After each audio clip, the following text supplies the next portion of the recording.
Forget everything you know about overcoming challenges, because a lot of the things that we know might just not be the right way. And I want to show you some of the unconventional ways to really overcome some of the biggest challenges in our life. And this is really going to change everything, because most people just do it the wrong way. They think it's a very simple methodology, but actually, if you apply some of these things, it'll make a massive difference. So here's 10 unconventional and really less conventional ways that are discussed. The first one is reverse goal setting. So reverse goal setting is you start off step 1, step 2, step 3, step 4, step 5. I think that's the wrong place to start, because how do you know that step 4 is not going to get you to the next level? So you might do step 1, step 2, step 3 and then get to 10. Actually, within that process, what we want to do is we want to start off at the end and work our way backwards, because then you're going to find that trigger point much faster. And I do this a lot, whether it comes to making more money, when it comes to getting a better relationship or finding your dream partner, like whatever it is, you've got to start thinking about different ways to reverse goal setting the opposite way. Instead of going from start A, B, C, D, E, we start with Z and we work backwards. Again, this is some of the unconventional ways of thinking, but I just think for a lot of you watching this right now, to overcome a lot of the obstacles and challenges to create more success, that's why a lot of the things that we've been taught is actually a lie. So I'm going to go through some of these things.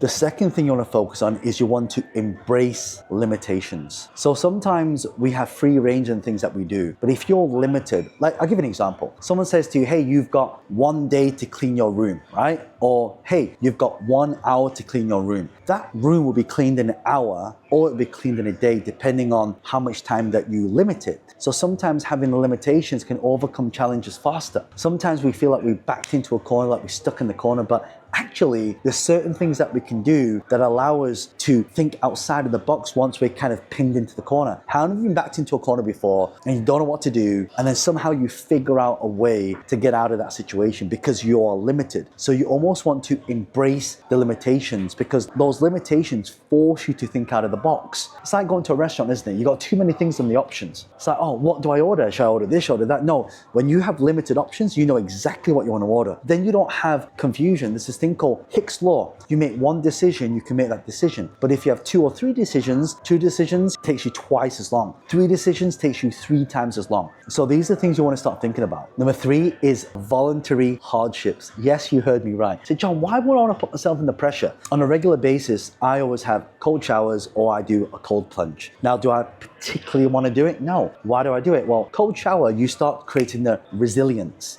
right? So you know when you're having a shower and it's all hot, just put it onto cold, turn around so it's hitting your back for about 30 seconds to a minute. And after about 30 seconds, you'll feel really cold and just turn it back onto hot again. What happens is it starts building your resilience. It starts building your stress levels. It gets you used to tough things, right? There's a really good book called The Hard Thing About Hard Things. And this is really what it's talking about. Putting yourself into stressful positions. You know, you heard that saying, you know, you jump in the deep end, you chuck somebody in the deep end and they will swim. Because you either swim or you don't. And so part of this, sometimes we've got to do this in our life. We've got to really put ourselves into those stressful positions, because what happens under a lot of pressure, that's actually how they create diamonds. If you want to overcome obstacles in your life, first, the biggest obstacle you got to overcome is you. You are the biggest obstacle you got to overcome. This is the mindset. This is the thing that's stopping you from achieving the things you want to get to. That's why by creating and training your resilience, you know, a lot of my friends that do Kung Fu, you know, or they do boxing. So I have a friend of mine who just started boxing and he's in incredible shape now. So I saw a video of him and someone just taking a punch and just punching him in his stomach, and he was like this, and he could take the punches. So the more people that punch you in the stomach, I'm using this as an example, the more you can take, the more resilience that you build. And there's that whole saying, I don't know if you've seen that film Rocky, it's not how hard you can get hit, it's how hard you can get hit, get up off the floor and carry on going. That's what winning is about. And so that whole quote is about this, putting yourself under voluntary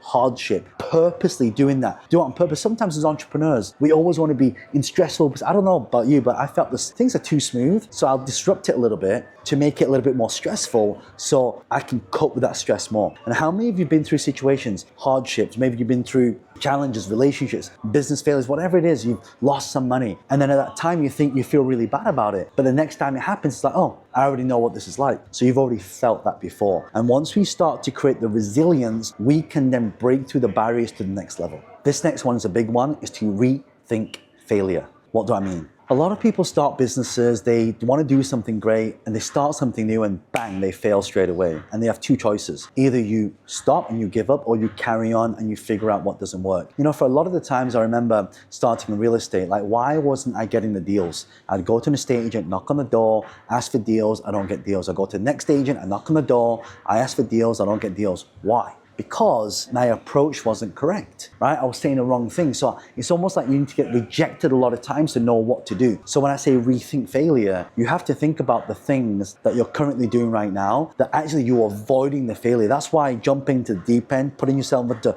voluntary hardship, combining with this can help you overcome obstacles and challenges faster, quicker in your life. By understanding that failure is part of the process and failing forward, you heard me say this a million times, that it needs to become a part of that structure that you do. So whatever you're doing in life, you have to ask yourself the question, how can I fail really fast in this? Again, it's not something commonly talked about because when we do something, we always want to succeed. But when we say to ourselves, how can I fail at this fast? You find a way to fail, but we never fail, we're always learning. We're learning the next step to get to the next level, and that's how we grow. Number 5 is use a concept called fear mapping. So what is fear mapping? Fear mapping is writing down all of your fears. You know, for example, when I did public speaking, my fear of speaking on stage, my fear of rejection, my fear of forgetting what I want to say. So here's a good little tactic I did for that. So when you write down all your fears, next to it, you write down the backup plan if that happens. For example, if I'm standing on stage right now and I forget what I'm saying, so you can't see this, but sometimes we'll have notes on the floor. So we just look at the floor and we can see our notes. Or sometimes we'll have a flip chart. And what I'll do, I'll get a pencil and I'll pencil in my notes in the top right-hand corner. So if I say, hey, there's 3 things you got to learn here, and I forget what the 3rd thing is, I'll say it's really important. Then I'll go to the flip chart and I'll look what point 2, 3 is. And I'll get the 3rd thing, and that's when I'm able to really start to have that contingency plan. So it's almost like you have a plan B. So by writing out all your fears, it will reduce your anxiety. Plus, you're going to be more prepared and you're not going to have the fear as much. So let's say you have a fear now of public speaking, but you write down, okay, if I walk on stage and I freeze, what is my backup plan? Then I write the backup plan there. If I start a business and it loses money, what is my backup plan? Or if I ask someone out on a date and they reject me, what is the backup plan, right? So you've got to always have these contingencies. And by facing that problem or fear head on, you reduce the problem by 50% because you've already thought about it. You already have that contingency. So fear mapping is actually one of the best ways that you can really overcome a lot of challenges and obstacles in your life. Number 6 is you want to limit your options. Sometimes when you have too many options, you just don't know what option to go with. Like how many of you have been to a restaurant before? I'm going to use this example. Or you go shopping. Oh, what clothes should I buy? Or even worse, you go to Netflix and you're trying to look at what film to watch. How many of you spend longer trying to find what film to watch than actually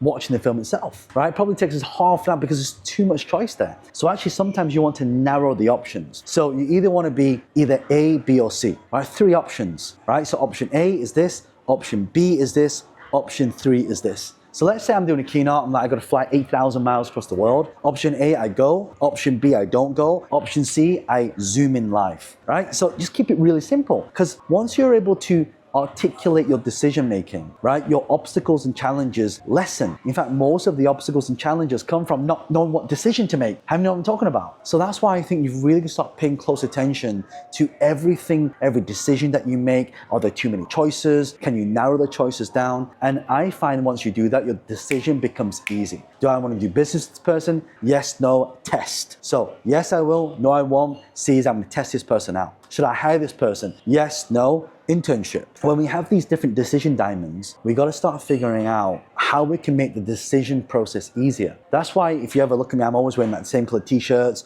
same t-shirt but different colors, because I don't want decision fatigue. When I want to know what to wear in the morning, I don't go, oh, should I wear this jacket? Should I wear this? No, I'm very plain, like just wear a t-shirt, jeans, or hoodie. Right? Or if my suits, I buy the same suits and then I just change the t-shirt inside. Because every time I've got to use my decision making on other things, it's taking decision making from something else. So that's why it's so important to keep your decision making to a minimum and save the big decisions for the big things. A friend of mine said to me, he knows a very big media mogul. Right? And if I say his name, you'd know who he is. But he says, I get up at 12 o'clock in the afternoon and I don't really do that much in the day, but in that day I make one really important decision. Again, the obstacles and challenges comes from being in that limbo, right? Am I doing this? I'm not doing it. The one thing I hate the most is like you ask someone, hey, you want to do something, and you're still waiting to reply, and then by the time they are trying to reply, you're trying to figure out all your plans and dates and flights and things like that, but you can't do it until that person replies back to you. So at that point, you make a decision. If they don't reply by this day, I'm making the decision anyway, and if they come back and say, actually, I'd love to meet, sorry, too late. You know how much frustration and how much anxiety this gets rid of? It's incredible. So start practicing this stuff. Number 7, strategy called implementing no 0 days. What is a no 0 day? A no 0 days, you gotta make a commitment that whatever you wanna do, you have to do at least something that day. So if I'm writing a book, I'm gonna work on the ideation, some of the chapters. If I'm gonna be doing filming, I will put the ideas down, I'll start doing a little bit of research. Again, looking at what hooks to actually put into the video, right? If I'm gonna go to the gym, like this morning, I had a meeting at 8 o'clock, right? So I'm like, okay, I've got half an hour to work out. So anyway, I went down to the gym, did a quick workout. And by the way, I didn't take my mobile with me. One little tip, do not take your mobile with you when you work out. First of all, you'll take up your time, you'll lose momentum, you'll rest too long. Whereas if you don't have your phone, you'll get a more effective workout out of it. You gotta implement these no 0 days. So a no 0 day, again, is making sure that you're doing something. So write down what it is that you want to do and what's the bare minimum that if you didn't have time to do that, you would still do it. And that's why I talk about this 5-minute rule. If you do 5 minutes every day, that's 1,825 minutes a year. That gives you 30 hours back to do something. Spend 5 minutes learning a language, 5 minutes doing press-ups, 5 minutes doing sit-ups, 5 minutes just having a conversation, reaching out to somebody,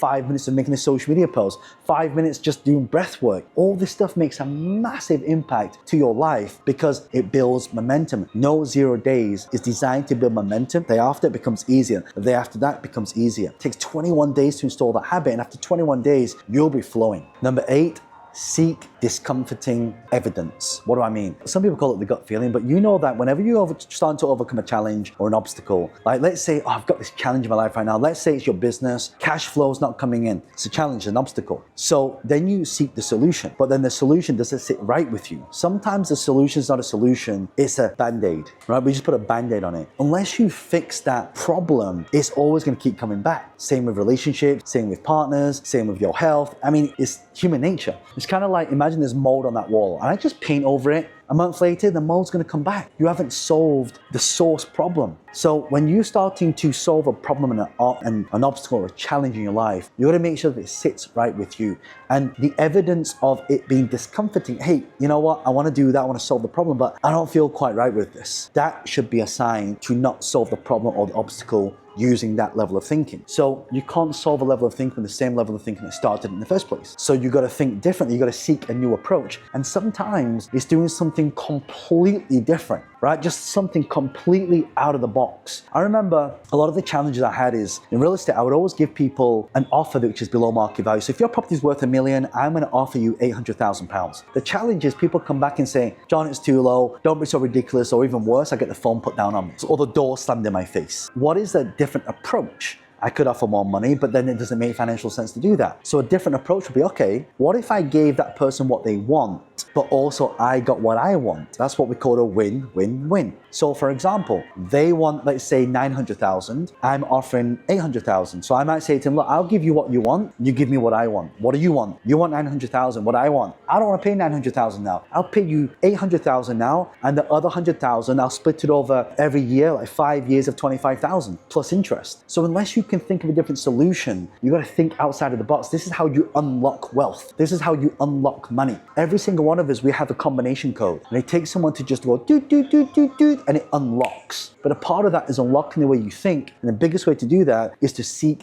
discomfort in evidence of the process that you're going through, so you can start applying the new methodology, which could be completely different, which may be something that you've never even done before. And that's what allows us to create greatness. Okay, number 9, this is the biggest one. If you want to solve a problem or a challenge, you cannot look at it always from your point of view. How many of you have been in an argument before and you say, this is my point of view, and they say, this is their point of view, and it's like you're butting heads all the time. Sometimes instead of butting heads, you've got to go around to the other side. So now you're on that side. And sometimes you've got to see it from different perspectives. So let's say you're the CEO of the company right now. Okay, how would your marketing manager feel about this? How would your MD feel about this? Hey, how would your customers feel about this? So when you start to incorporate different perspectives, okay, how would my daughter feel about this? How would my wife feel about this? How would my brother feel about this? Sometimes when you come from different perspectives, you start to see you ask a better question, you get a better answer, right? It's kind of like, if you had to train for the Olympics, would you train differently for the Olympics compared to training differently for your high school sports day? Of course you would. It's the same way of asking questions from different perspectives. So sometimes when I'm really struggling with a problem, I would say, how would Elon Musk handle this? How would Steve Jobs handle this? And even though you don't know how they think, you kind of get an idea of how they would think, which is contradictory, right? That's why I always try and come up with different ways and perspectives. We have this problem here. Okay, I can't solve it for whatever reason. I can't think of any ways of solving it. How would this person solve it? How would that person solve it?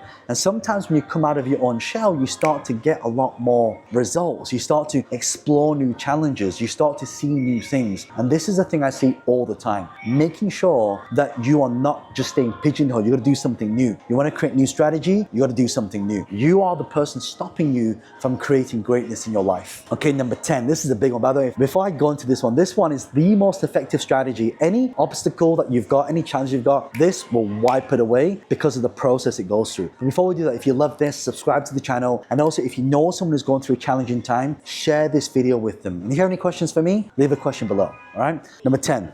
You need to ask the 5 whys question. It's what we call chunking up or chunking down. So let's say, for example, you ask yourself the question, okay, how do I overcome this challenge and why did it happen? So you ask yourself why 5 times. For example, when people want to take action in something and they don't take action, say, you just told me that you want to do this, but you're still not doing it. Why? Oh, because I don't have time. Why? Oh, because I've got family. Why? Oh, because, I actually don't know what I'm going to do, but why? Oh, because I'm really confused. Why? Because I just don't know where to start. So when you ask it 5 times, what happens is you start chunking down to what the core problem is. And once you get to that core problem, my God, everything changes. Literally everything changes. Overcoming your challenges in life. That's why I say, we've all really been taught the wrong way to do it. Sometimes we get a problem, we try and hit it face on, but it's not. Sometimes you got to do these 10 things that can really make a difference. And this is something I do in my own life. I've been in business for 20 years of testing, trial, and I still don't have all the answers, but I'm still learning this stuff, which is why I want to create this content for a lot of you to really learn this as well. What I'm going to do, I'm going to link a video here now because this will help you create a lot of momentum. Go and check it out.